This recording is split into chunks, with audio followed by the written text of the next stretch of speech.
কাজী নজরুল ইসলামের যৌবনের গান প্রবন্ধ নিয়ে আমি সংক্ষিপ্ত আলোচনা করব। যৌবনের গান প্রবন্ধটি কাজী নজরুল ইসলামের একটি খুবই গুরুত্বপূর্ণ একটি প্রবন্ধ, যা আমাদের যারা তরুণ আছে তাদের জন্য একটি মাইলফলক বলে আমি মনে করি।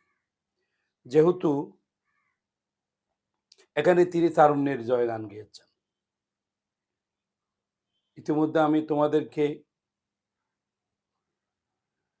আমার ভিডিওতে যৌবনের গান প্রবন্ধের পোস্টে আমি অনেক কিছু তুলে ধরেছি, সেখানে তোমরা পড়লে বুঝতে পারবে।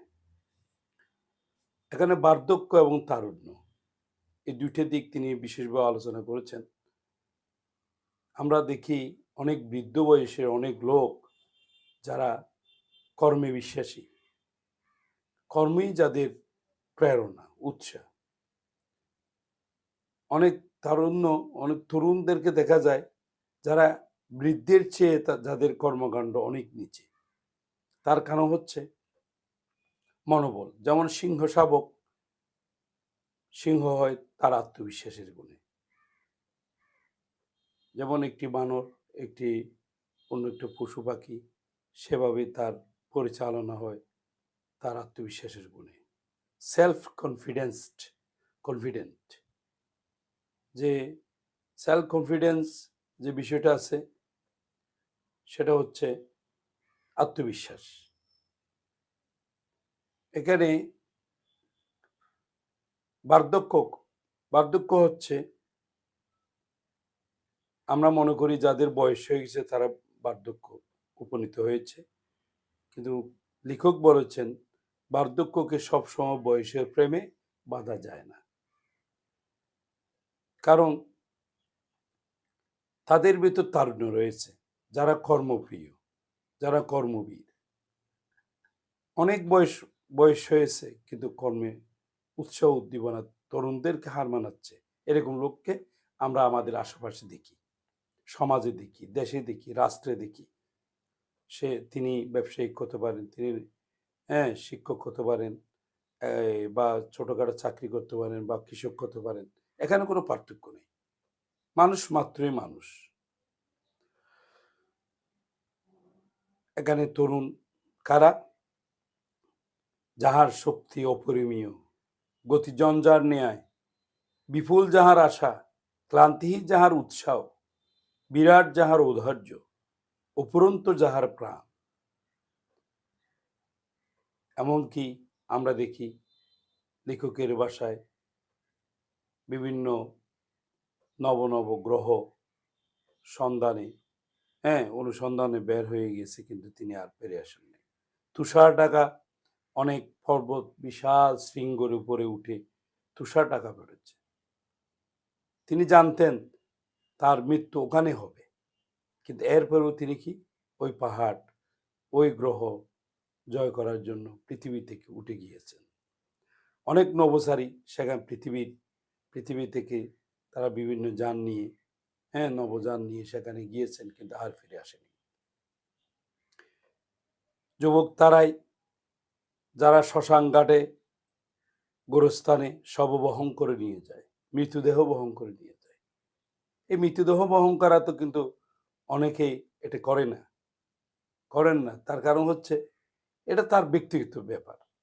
কিন্তু অনেকে আছেন যে লাস্টে শবটি কাঁধে নিয়ে যায়। এই যে একটা সাহসিকতা। আমরা দেখি যে দুর্ভিক্ষ, বন্যা পীড়িত, হ্যাঁ অথবা বন্ধুহীন রোগী, অনেক রোগী আছে যাদের মা বাবা নাই, সংসারে কেউ নেই, অনেক অ্যাক্সিডেন্ট করে মারা গেছে, তার কে যাবে সাথে? কিন্তু কি করেছে, অনেক যুবক আছে যারা তাকে অনেক মেডিকেল পর্যন্ত পৌঁছানোর ব্যবস্থা করেন, সেবা শুশ্রূষা করেন। এবং যুবক তারাই যারা দুর্বল হতাশাগ্রস্তের বুকে আশা জাগায় ও বল হয়ে দাঁড়ায়, তাদেরকে কখনো কি হতে দেয় না, আশাহত দেয় না, তাকে সান্ত্বনা দিয়ে থাকে। আমাদের দেশে অনেকে দেখলাম যে এই রেজাল্ট খারাপ হলে তারা কত দুশ্চিন্তা হয় এবং আত্মহত্যার প্রবণতা অনেকে আমরা লক্ষ্য করি। এটা কেন হবে? হ্যাঁ? একবার না পারলে দেখো শতবার। মানুষ চেষ্টার বাইরে কখনো হতে পারে না। তাকে সফল হতে হবে। যারা পৃথিবীর বড়, বড় মনীষী আছে, এলন মাস্ক বলো, হ্যাঁ? এখানে যেমন ফেসবুকের প্রতিষ্ঠাতা মার্ক জুকারবার্গ, হ্যাঁ? অথবা বিল গেটস বলো, যারা পৃথিবীর ধনাঢ্য ব্যক্তিরা। এখানে আমাদের রবীন্দ্রনাথ ঠাকুর, কাজী নজরুল ইসলাম, বড়, বড় কবি, সাহিত্যিক, বড়, বড় নোবেল বিজয়ী যারা, বড়, বড় বিখ্যাত পৃথিবীর নামকরা রাষ্ট্রপ্রধানরা, আমরা তাদের পিছনের ইতিহাসটা জানি না। আমরা যেকোনো ছবি দেখি, আমরা নায়ক নায়িকাদেরকে দিয়ে উৎফুল্ল হয়ে যাই। কিন্তু নায়ক নায়িকাদেরকে দিয়ে যে একটা ছবি নির্মাণ করতেছে কারা? পিছনে আমরা কখনো এটা দেখি? আমরা দেখেছি। কে প্রযোজনা করতেছে? প্রযোজককে আমরা দেখেছি। টাইটানিক দেখেছি। হ্যাঁ? টাইটানিকের জাহাজ দেখেছি। জাহাজের নির্মাতাকে আমরা দেখেছি। ঠিক আছে? এই পৃথিবীকে আমরা দেখেছি, আসমানকে দেখেছি, জমিনকে দেখেছি, স্রষ্টাকে দেখেছি। এটা চিন্তা করতে হবে। এটাই যৌবনের কাজ। কে আমার স্রষ্টা? এই জিনিসের রসিয়তা কে? কে তিনি? কাজী নজরুল ইসলাম, যিনি যৌবনের গান প্রবন্ধ লিখেছেন। এখন আমাদের ধর্ম ইসলাম, কিন্তু প্রাণের ধর্ম তারুণ্য, যৌবন। আমরা সকল দেশের, সকল জাতির, সকল ধর্মের, সকল কালের আমরা মরি যৌবনের।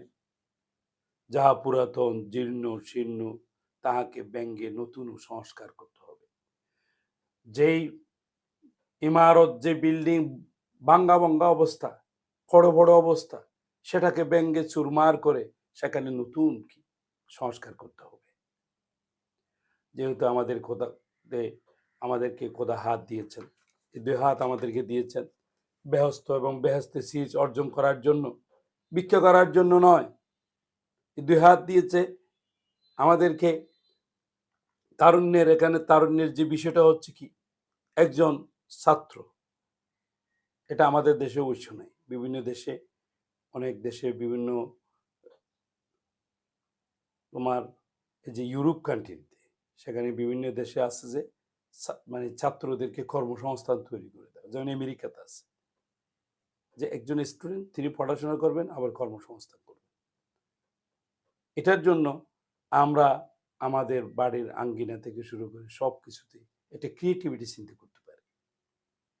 হ্যাঁ, আমরা নিজেদের সৃজনশীলতাকে আমরা কি পরিব্যাপ্ত করতে পারি। আমরা সৌন্দর্যের চেতনাকে অনুভব করতে পারি।